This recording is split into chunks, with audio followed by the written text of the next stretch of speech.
3.7, which is up from 3.9. It was the highest since back in May. The state without microcluster zones is 3.75. Microcluster zones is 5.8. 55 New Yorkers died from COVID yesterday. They're in our thoughts and prayers. 3,000 New Yorkers were hospitalized. That's up 85. 667 COVID patients were in ICU. That's up 13. 326 intubated. That's down 5. Western New York leads the show, 6.6. Finger Lakes, 5.1. Central New York, 4.6. Mid-Hudson, 4.4. Mohawk Valley, 3.8. Long Island, 3.6. Capital Region, 2.9. New York City, 2.7. North Country, 2.5. Southern Tier, 0.196. Statewide 3.5. If you look at New York versus the other states, New York is doing very, very well relative to the other states. Congratulations, New Yorkers. If you look at New York relative only to New York, you see the numbers going up, not as fast as in other states, but the numbers are going up. And it's nice that we're doing better in a national context and global context. But it's irrelevant to one extent because we have to deal with the issues that we have here in New York relative to New York, right? And that's why when you hear Dr. Fauci say today, we're looking at a surge upon surge. It's interesting how language develops through this COVID situation. We talked about waves at first. We are still in the first wave. People say, oh, we're in the second wave. We're not in the second wave. The second wave is a mutated virus, is a wave. This is a first wave, additional surge. Dr. Fauci then says today, surge upon surge. So the first wave is increasing, and surge upon surge, it's going to continue to increase.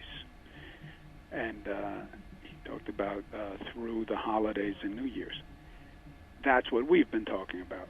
We've been talking about the 37 days of the holiday season starting at Thanksgiving, and then you go to Black Friday, and now all the songs are Christmas songs and holiday shopping, and all the TV commercials are holiday shopping and buy this and buy that. So you're in the holiday season, and that is increased social activity, and that means increased infection rate. That is where we are, and that is what we are going to see. I expect, as I've said before, you're going to see the rate going up through the holiday season, which ends after the New Year's. So after New Year's Day, look a week or 10 days afterwards. Hopefully, the social activity slows at that point, and the infection rate starts to level off. And then you get to a vaccine, which is the answer ultimately. But the vaccine, then you have to have a discussion about how quickly you can distribute it, how effectively, and what's the critical mass point of the vaccine. But that is months away by every professional's estimate. So that's what we're looking at. This is a new phase for COVID. You want to call it the winter phase. You want to call it the holiday phase. You want to call it the surge upon surge phase. You want to call it the dramatic increase in COVID rate nationwide phase. You want to call it the international increase in COVID rate. Italy is using the army now to enforce close downs. California announced another basic shutdown. So that's where we are. And we are spending this weekend finishing leftover turkey and talking to health officials and local governments about a winter plan, next phase plan. And we'll be speaking to that tomorrow and this week with more details. The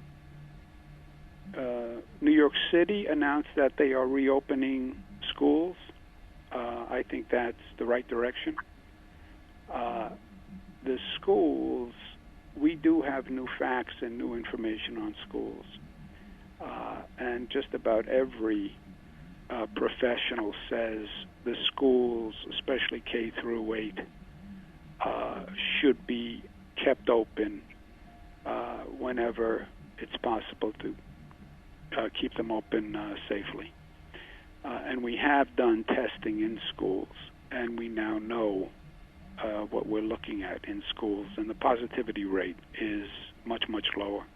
So it's literally safer for a child and a teacher to be in the school than in the community. Last point, unrelated. East Greenbush, Times-Union did a good piece of reporting today on an East Greenbush police officer. You know, we are trying to reestablish the police-community relationship. We have every community in the state, 550 municipalities with a police agency, now going through a reformation plan where they reimagine their police department. There's a role for the state in all of this also. And people have to know that a police officer who breaks the rules and abuses his or her position is no longer going to be a police officer.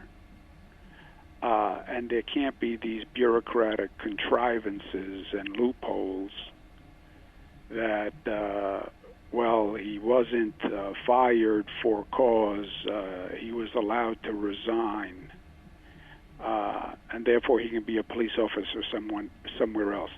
If a police officer is not qualified or does not perform to the standards for one police agency, that doesn't mean you take a person who acted unprofessionally and you let him go work in a different police department.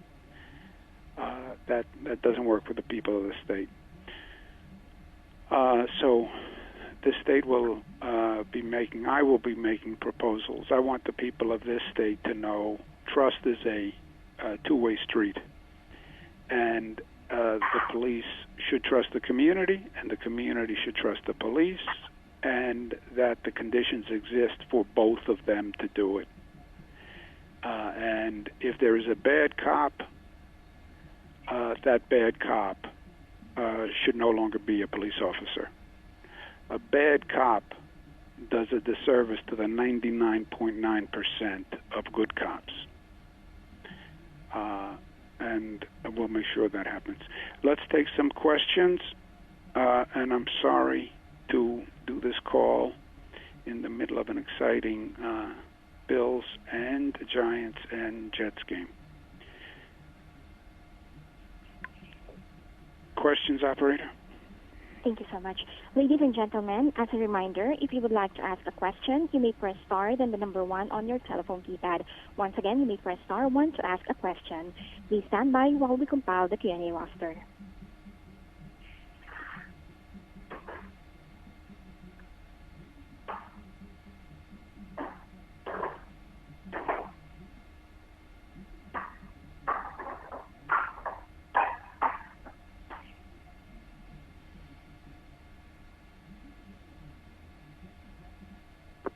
Your first question comes from the line of Shant Sharidian from the New York Daily News. Your line is open. Yeah, good afternoon, Governor. Thanks for taking my call. I'm wondering if you see the model that New York City announced today for schools as potentially something to emulate for the rest of the state. Are you considering any changes for the rest of the state now? And also, now that a few weeks have gone by since the New York City schools were closed, any reflections? Or do you still think that was the right move at the time, or do you have any other thoughts? Thank you.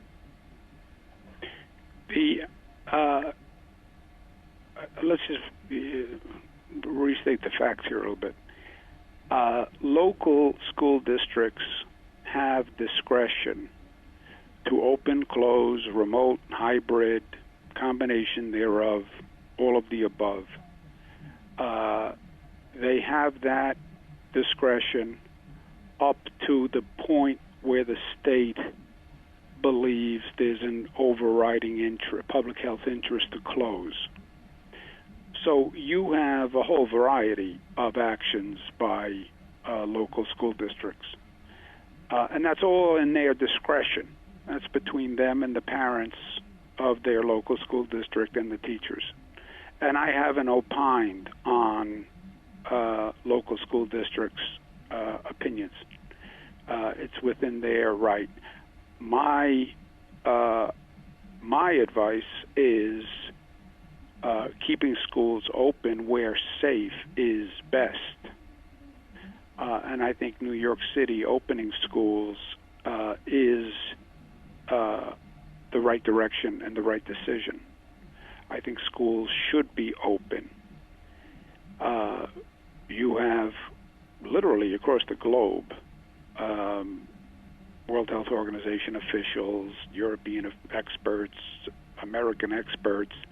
They all say that the infection rate in schools, as long as it's under control and it's below the community level, it's better for children to be in school.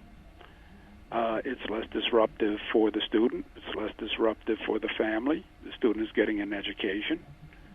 And schools are safer than the local community, right? Life is options. If the kid isn't in school, then the kid is at home, which is a place where we're seeing spread, or the child is out playing in the playground, where you have the community infection rate.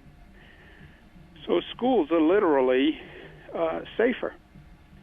And where they are safer than the local community, I think they should be open. But it's up to the local school district. Next question, operator. Thank you. Your next question comes from the line of Nick Reisman from Spectrum News. Your line is open.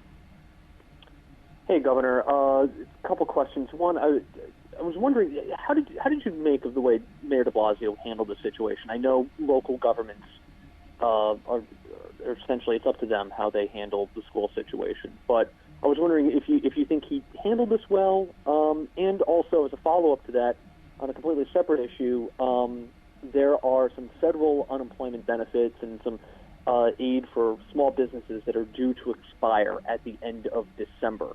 I was wondering if you could react to that and what you think Congress should be doing over these next several weeks, as we also have a federal government shutdown that is looming as well. Okay. FYI, Nick, Buffalo's ahead 14-6, because I know that's what you really wanted to know if I was checking the score. I said that my advice generally is to all local school districts to keep the schools open where it's safe, and if the school is below the community level and it can be open safely and you're doing your testing, keep it open. And I think what the mayor did today, reopening the schools, was the right decision. I think the federal government has done a terrible disservice to this nation. The federal government has done an extraordinarily aggressive, partisan, destructive impact on New York. But that we've talked about many times, SALT, etc. But what they've done here to the nation, you allow these benefits to expire in the middle of a public health pandemic? I mean, it is as irresponsible and reckless as you can be. And the election is over. You know, if you want to rationalize their irresponsibility and paralysis because it was politically motivated, you're in the middle of the election, it's over. And now you're going to let benefits expire? When you have the top health officials saying surge upon surge, it's going to be worse Christmas and the holidays, still no state funding, and now we're supposed to undertake a vaccine program? I mean, none of it makes any sense. I talk to governors all day long. Every state has financial difficulties, and you still haven't done a stimulus package? No, it's just terrible, really terrible and irresponsible and reckless. Let me ask Melissa or Rob if they have any additional ideas on that point. No, I think the governor said it's exactly right, and we sent a letter to Congress. The governor sent a letter to Congress a week ago to that effect, and actually it's even worse than that. There's 9,000 people who were collecting unemployment insurance who started collecting just before the start of the pandemic, who actually ran out of their unemployment insurance last week. And so we sent that letter a week ago calling on them to act immediately to deal with those 9,000. But as the governor said, that 9,000 is going to continue to grow, and it's complete and total government malpractice to allow this to happen. Rob, do you have any point? Is Rob on the phone? Yep, I'm on. Those were the programs you went through them. There are other items as well that Congress will allow to expire that will, if they're not extended in December, there are other things for them to act on, such as the hospital cuts that actually go into effect. So there are a bunch of things, including these unemployment programs, that Congress will have to come back to renew. Otherwise, they expire and they impact the state dramatically. Yeah, let's take one more. And by the way, the hospital cuts, you know, in this next phase, and I'm going to talk more about this tomorrow, what is most important is the hospitalization rate and the burden on the hospital system. That's the phase we are entering. And now is the time to cut aid to hospitals. Now is the time to tell cities you have to lay off essential workers. I mean, it's self-destructive. Let's take one more. Thank you, Governor. Your last question comes from the line of Joe Spector from USA Today. Your line is open. Hey, Governor. By the way, Nick Reisman and I are Jets fans, so you're doing us a favor with this call. Jets fans? The Jets were down, I think, right? Yeah, they're down, so, maybe this is not a bad distraction. They're 0-10, so, They're playing Miami, right? Right. Well, hope springs eternal with the Jets. Yeah, let's hope. The Giants are tied. Yeah. Go ahead. Back on the schools, as part of the winter plan, might you consider separating the infection rates in a community from the schools? So, that's what de Blasio's doing to some extent. Test enough in the schools where you know what the number is in the schools, but forget about putting the school in an orange zone or a yellow zone, red zone, and just seeing what the rates are in schools. Well, no, that's what everybody is doing. You have two numbers. You have a school testing number, and you have a community number, okay? So you have PS10 in Rosewood, okay? You have a testing number for PS10, and you have a Rosewood microcluster infection rate. Both are relevant. Depending on the school district, they'll close a school if the PS10 rate reaches a certain level. Okay? So they they test PS10, and they close PS10 if PS10 hits a certain level. The state says you can monitor PS10. Our number now is we only look at the Rosewood number, the community number, and we'll close a school dependent on well, we don't even close. I'm sorry. If Rosewood goes to a yellow or an orange or even a red zone, they can always test to stay open. They just have to do enough tests to make sure we're getting a good sample from the school. But we don't close the school unless they can't do enough tests. But every district is doing both. Erie, every district, they're testing the schools and they're testing the community. Some districts will close a school because of the school. Some districts will close the school because of the community.